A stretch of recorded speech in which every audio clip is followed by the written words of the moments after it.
Chapter 8. Interesting, useful, good. Something woke Morrigan in the night.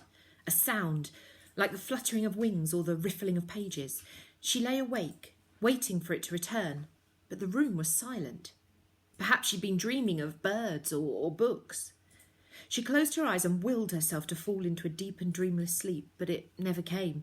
The patch of sky in her bedroom window lightened from darkest black to inky pre-dawn blue, the stars extinguishing one by one. Morrigan thought of the pink sailing ship, smashed on the checkerboard floor, its light gone out forever. Jupiter's favourite thing, Martha had said.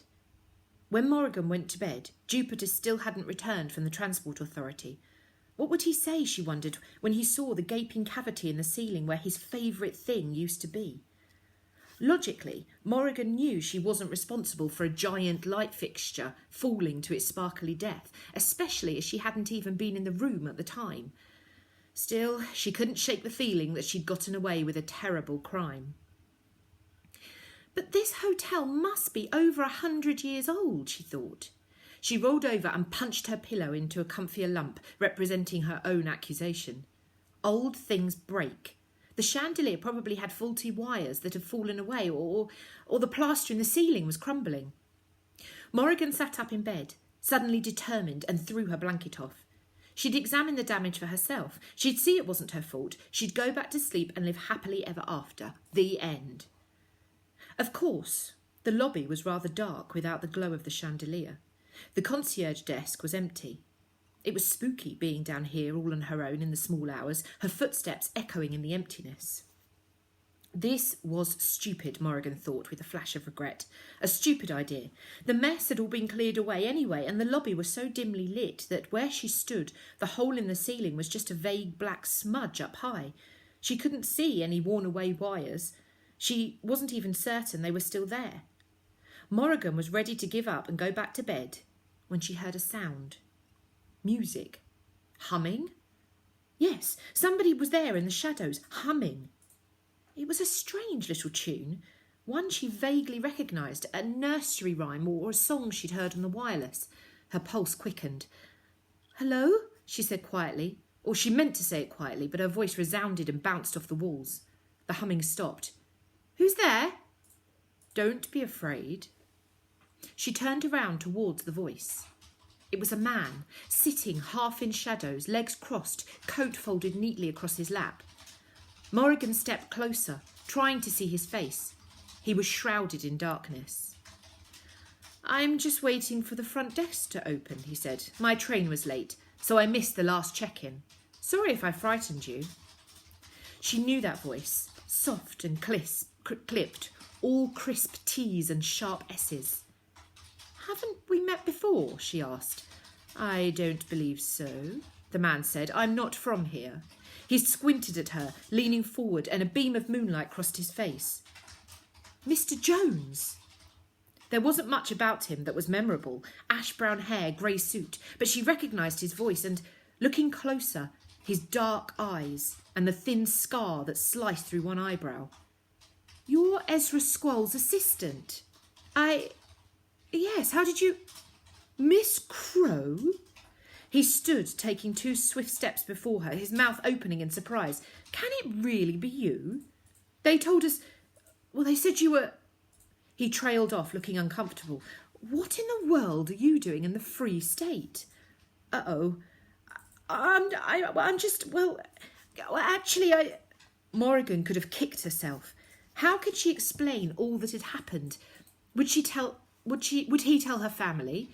She was scrambling for something to say when an odd thing occurred to her. "Wait, how do you know about the Free State?" Mr. Jones looked slightly shamefaced. Point taken. You keep my secret and I'll keep yours. Deal?" "Deal." Morrigan breathed a sigh of relief. "Miss Crowe, I don't know how you came to be here, or even how it is that you are still alive when every newspaper in the Republic reported your death yesterday." Morrigan looked away. Mr. Jones seemed to sense her discomfort and chose his words with care.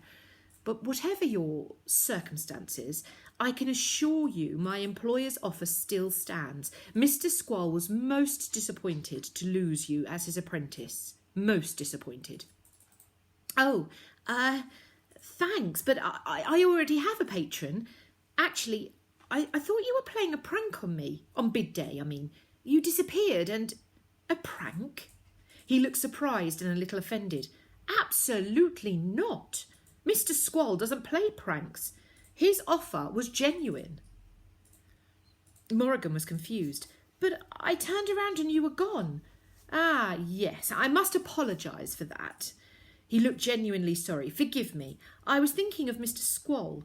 If word got out that he was offering an apprenticeship, well, he'd have been inundated with parents trying to foist their children on him. That's why he bid on you anonymously.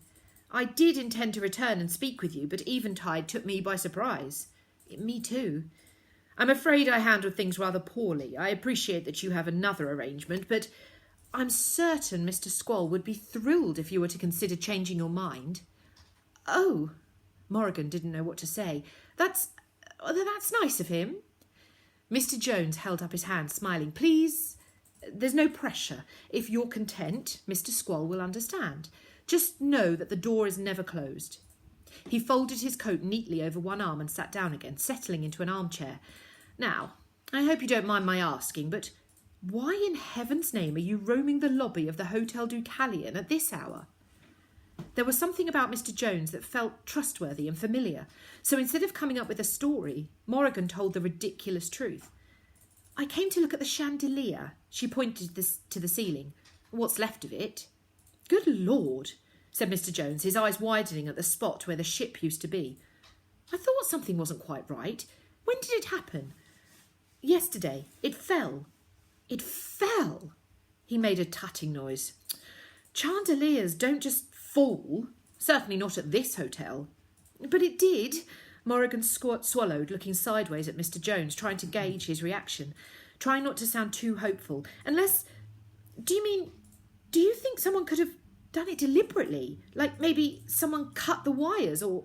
No, not at all. I think it grew out. She blinked. Grew out? Yes, it's like a tooth. See that? He pointed and Morrigan squinted up into the darkness. There, see the little glint of light? It's growing back in, replacing itself with something brand new. She could see it now. A tiny speck of light blooming out of the shadows. She'd missed it before, but there was no mistaking the little thread of crystal and light curling downward from the ceiling. Her heart lifted. Will it look just the same? I shouldn't think so, Mr. Jones said, sounding wistful. I'm no expert on the inner workings of the Hotel Deucalion, but I have been coming here for many years, and I don't believe I've ever seen her wear the same dress twice. They stood in silence for several minutes, watching the newborn chandelier grow slowly, emerging from the safe cocoon of the ceiling, just like an adult tooth from healthy pink gums. At this rate, it would take weeks, maybe months, to reach the size of the gigantic sailing ship, but Morrigan was so relieved she could wait as long as it took. She wondered what it would look like in the end, something even better than a sailing ship, an arachnopod perhaps. When Mr. Jones spoke again, it was in a gentle, hesitant voice, as if he was worried that he might offend her. This patron of yours, I presume he or she has put you forward for the Wanderer Society. How did you know? Educated guess, he said.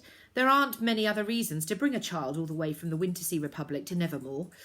May I ask something impertinent, Miss Crowe? Morrigan felt her shoulders tense. She knew what he wanted to ask. I don't know what my knack is, she said quietly. I don't even know if I have one. He frowned, looking puzzled. But to get into the Wanderer Society, I know. Has your patron discussed... No. He pressed his lips together. Don't you think that's strange? Morrigan turned her face upwards. She watched the little stem of light on its glacial descent for a long, silent moment before answering. Yes, I do. Jupiter's hand was still hovering in the air mid-knock when Morrigan threw open her bedroom door to greet him later that morning. What's my knack? She demanded. Good morning to you too. Good morning, she said, stepping aside to let him in. She'd been waiting ages, pacing the floor, and she brooded over the conversation with Mr. Jones. The curtains were thrown wide and buckets of morning sunlight streamed in through a window that had grown from a small square into a floor-to-ceiling arch overnight. which was weird, but not, Morrigan thought, their most pressing matter to discuss. What's my knack? Mind if I nick a pastry? I'm famished. Martha had come 10 minutes earlier with a breakfast tray. It sat untouched in the corner. Oh, help yourself. What's my knack? Jupiter stuffed his mouth full of pastry while Morrigan watched him and fretted. I don't have one, do I? Because you've got the wrong person. You thought I was someone else, someone with a big talent. That's how it works, isn't it? That's how you get into the Wanderer Society. You have to be talented like Dame Chanda. You have to have a knack for something. And you thought I did, and now you know I don't. I'm right, aren't I? Jupiter swallowed. Now, before I forget, my seamstress is coming to fit you for a new wardrobe this morning. What's your favourite colour? Black. I'm right, aren't I? Black's not a colour. She groaned. Jupiter! Oh, all right. He leaned against the wall and slid all of the way down onto the floor, stretching his long legs out on the rug. If you want to talk about boring things, we'll talk about boring things.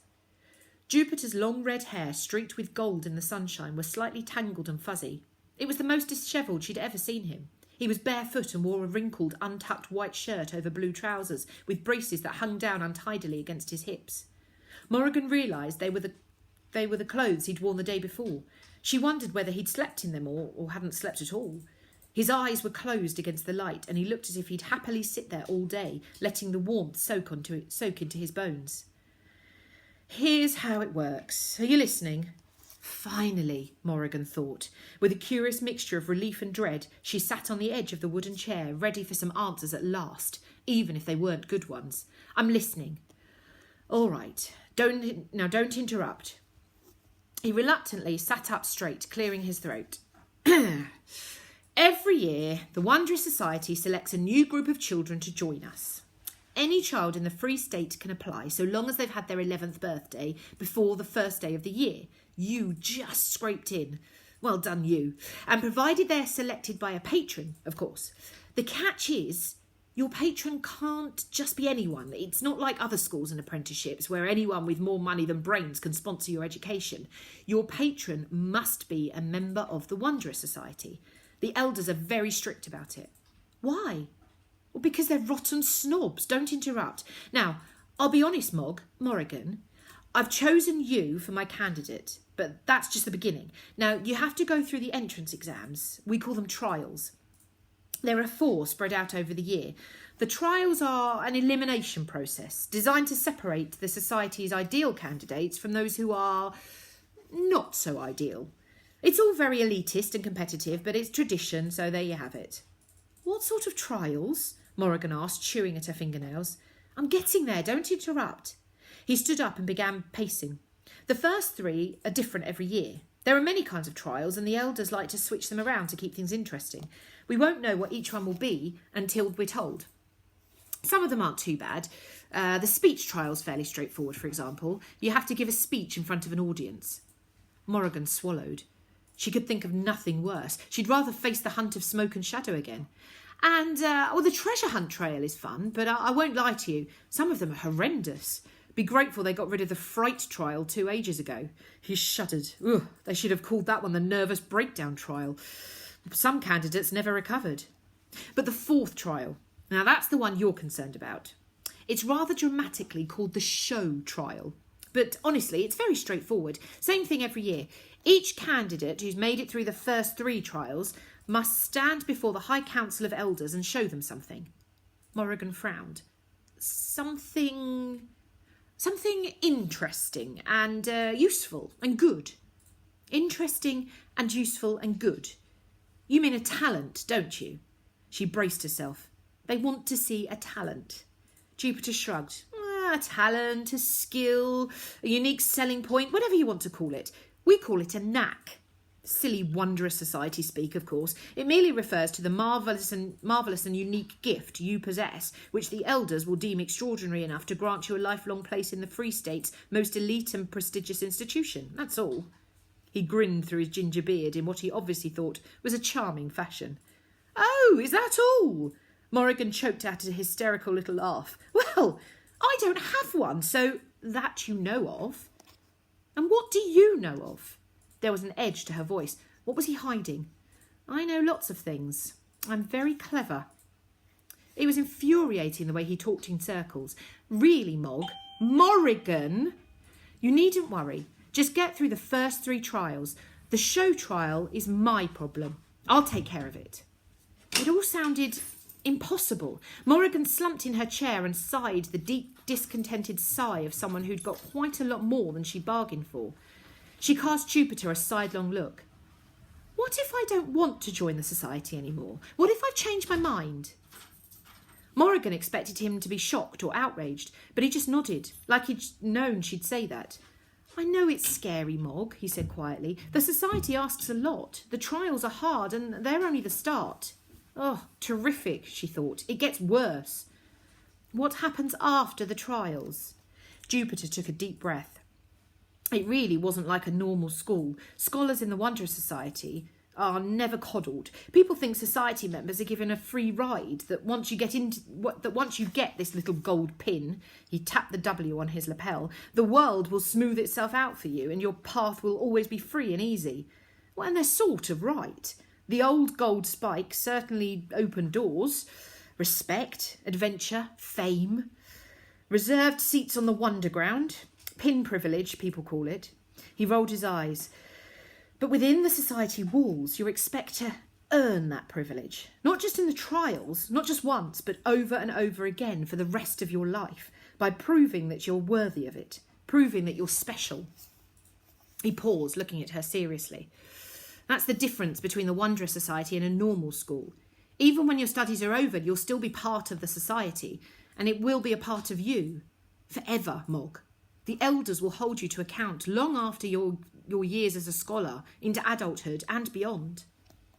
Morrigan's face must have betrayed how deeply unappealing all this sounded, because Jupiter hurried to mend the damage. But I'm saying the worst bits first, Mog, because I want you to have the full picture. Look, the Wanderer Society is more than just a school. It's a family that will take care of you and provide for your entire life.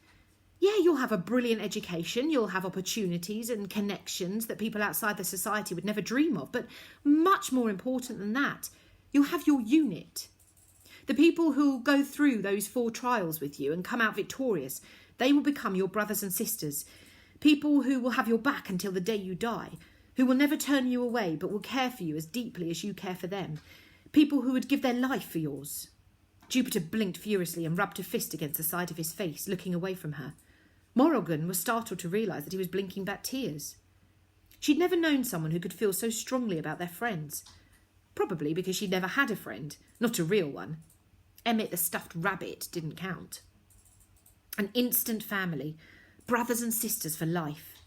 It made sense to her now. Jupiter carried himself like a king, like he was surrounded by an invisible bubble that protected him from all the bad things in life. He knew that there were people in the world, somewhere out there, who loved him, who would always love him, no matter what. That was what he was offering her. Like a bowl of hot, meaty stew to a hungry pauper, he held in his hands the thing she most craved. And suddenly, Morrigan's hunger burned.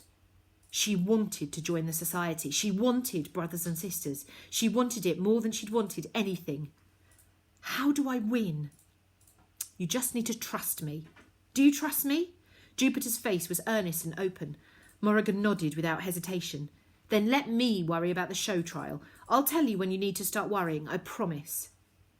It was an odd thing to trust a stranger she'd met 2 days ago, but Morrigan felt somehow it was hard not to trust Jupiter.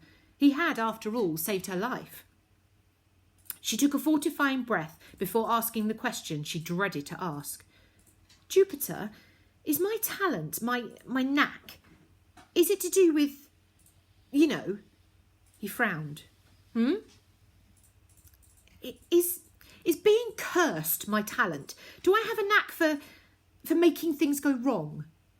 Jupiter looked as if he was about to speak and then snapped his mouth shut. 30 seconds passed, during which he seemed to have a brief but lively argument inside his head. Before I answer that question, and yes, I will answer it, don't roll your eyes, I'm going to tell you about my talent, he said finally. I have a knack for seeing things. What sort of things? True things, he shrugged. Things that have happened, things that are happening right now. Feelings, danger, things that live in the gossamer. The gossamer, what's that? Ah, okay. Morrigan could almost see Jupiter mentally backtracking as he remembered how little she knew of his world. He spoke rapidly. The gossamer is an invisible, intangible network that... imagine a web. Imagine a vast and delicate spider's web laid over the entire realm like... No. You know what? Forget the gossamer. All you need to know is that I see things other people don't. Secrets. He smiled. Sometimes. The future. No, I'm not a fortune teller. I'm a witness. That's the name for it. I don't see the way things will be. I see the way things are. Morrigan gave him a sceptical look. Doesn't everybody? You'd be surprised. He crossed the room in 4 enormous lanky-legged strides and picked up a still-warm teapot from the breakfast tray. This. Describe it to me. It's a teapot. No, tell me everything you know about the teapot, just by looking at it. Morrigan frowned. It's a green teapot. Jupiter nodded for her to continue. It's a mint green teapot with little white leaves all over it. It has a big handle and a curvy spout. Jupiter raised an eyebrow.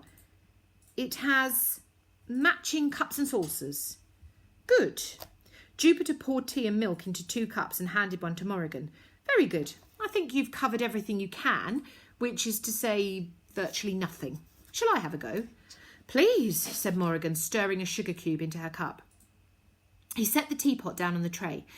This teapot was made in a factory in Dusty Junction. That's easy to know because most of the Free State ceramics are made in Dusty Junction, so it doesn't really count. But I can see it anyway.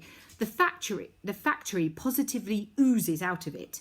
And its first owner bought it 77 years ago from a tea shop in Nevermoor's Market District. Most of its early years have faded a bit, but it remembers the factory and it remembers the lady in the Market District. Morrigan screwed up her face. How can a teapot remember something? It's not a memory like yours or mine. It's more like... how should I put this? There are events and moments in the past that attach themselves to people and things and cling to them through time, simply because they have nowhere else to go. Maybe they eventually fade or get torn away or just die, but some things never die. The especially good memories or the especially bad ones can hang around forever. This teapot has soaked in some good memories. The old lady who owned it made tea every afternoon when her sister came to visit. They loved each other very much, the lady and her sister. That sort of thing rarely fades away completely. Morrigan eyed him suspiciously. You couldn't know all of that just by looking at it. You must have known the old lady. Jupiter gave her a look of mock outrage. Just how old do you think I am? Anyway, hush, I'm not finished. It's been handled by 4 different people this morning. Someone who made the tea, someone who moved the tray, someone who brought it to your room, and... Oh, of course, me. The person who made the tea was cross about something, but the person who brought it upstairs was singing. Someone with a sweet voice. I can hear the vibrations. Well, he was right about that. Martha had been singing the Morning Tide refrain. But then he might have spotted her on the way up. Morrigan shrugged, sipping her tea. You could make up anything. How would I know the difference? Good point, well made. Which brings me back to my own point. Jupiter knelt on the floor in front of Morrigan, bringing his head level with hers. Let me tell you something about you, Morrigan Crow. His eyes drifted across her face, darting here and there and back again. He studied her as if he were lost in the wilderness and her face was a map that would show him the way home. What? She said, leaning backwards. What are you staring at? That haircut, he smirked. The one your stepmother made you get last year. How did you know? You hated it, didn't you? It was too short and too modern, and you grew it out as fast as you could. But you hated it with such a passion that it's still hanging around. I can see it. Morrigan smoothed her hair down. Jupiter couldn't possibly still see the asymmetrical pixie-like bob with the jagged fringe that Ivy had insisted Morrigan get because her limp, boring, unfashionable hairstyle was an embarrassment. She'd hated the haircut, but it had grown out. Now it was limp and boring again and down past her shoulders. You know what else I can see, he continued, grinning as he picked up her hands and gave them a little shake. I can see the pinpricks in your fingers from when you cut up her favourite dress in revenge, sewed the pieces together and hung them as curtains in the living room. He closed his eyes and a deep laugh rumbled from his chest, which is brilliant, by the way. Morrigan smiled in spite of herself. She was proud of those curtains. OK, I believe you. You see things. I see you, Morrigan Crow. He leaned forward. And I'll tell you this. Your stepmother was wrong. Wrong about what? Asked Morrigan, but she knew the answer. Her stomach did a little flip. She said you were a curse. Jupiter swallowed and shook his head. She said it in anger. She didn't mean it. Of course she meant it. He paused, considering that. Well, maybe, but that doesn't make it true. It doesn't make her right. Morrigan felt her face colour and looked away, reaching casually for a pastry from the breakfast tray. She ripped a piece off but didn't eat it. Forget it. You forget it, he said. You forget it from this moment on. Do you understand? You are not a curse. Yeah, OK. Morrigan rolled her eyes and tried to turn away, but Jupiter took her face in his hands and held on fast. No, listen to me. His wide blue eyes burned into her black ones. Righteous anger rolled off him like heat from the pavement in summer. You asked me if your talent is being cursed, if you have a knack for ruining things. Hear me when I tell you this. You are not a curse on anyone, Morrigan Crow. You never have been. And I think you knew that all along. Tears stung Morrigan's eyes, threatening to drop. She steeled herself to ask one final question. What if I don't get in? You will. But say I don't, she persisted. What then? Will I have to return to the Republic? Will they be waiting for me? Morrigan knew Jupiter understand that she didn't mean her family, but the hunt of smoke and shadow. If she closed her eyes, she could still see them, fiery red eyes in dark, swirling shadow.